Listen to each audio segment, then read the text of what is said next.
3, 2, 1. Raises! Thank you.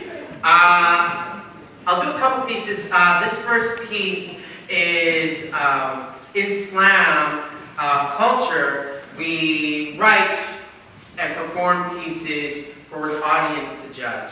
And what happens sometimes when you are adjudicated on your work, on your values, on your morals, on your insights, is that it can be pretty stressful.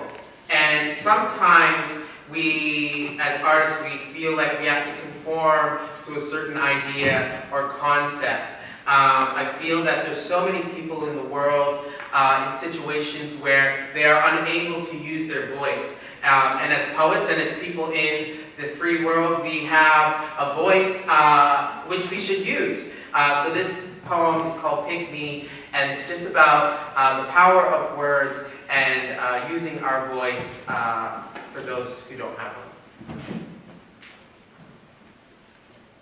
I have a sixth sense, but I do not see dead people, I hear deaf people.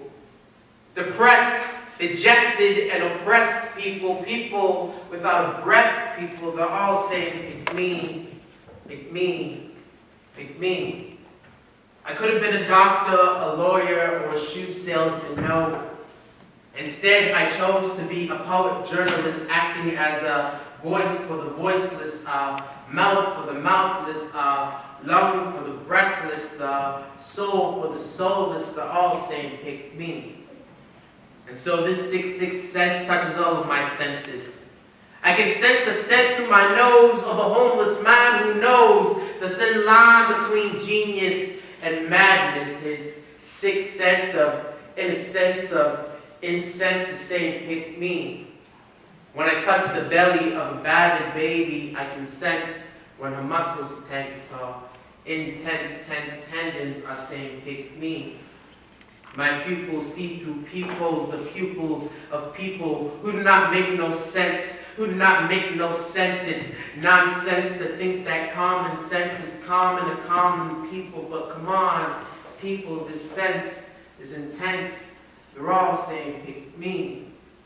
And I taste the succulent suspense of suspense. I spit out tenses and 10 sentences for the man on death row with 10 sentences. He's saying, pick me. But I fail. I fail because I hear them, I sense them all, the black female, the child from Darfur, the forgotten, the begotten, the poor, those in the middle of a crisis wondering where Christ is, the monks in Thailand fed up saying Phuket, the victims, G's and us, they have their hands up saying pick me. Their bodies are dead, their hope has perished, but they're in need of their spirit and their song to live on, and this is my chance, and so I pick, and I pick, and I pick, but I pick wrong. I should have been a shoe salesman after all. You see, then at least I would have saved their soul or repaired their tongue. As poets, I believe that we're given a gift. Nothing has come into existence without it being spoken first, but yet I write poems for judges with scoreboards who mark my soul out of 10. But if you pick right, a 10, a 5, or 1 could mean that those people without a voice are given one for at least a few moments. But if you pick right, you and I will all be haunted by that eerie, ever-pervading sound of the ghost of the deaf singing, pick me, pick me.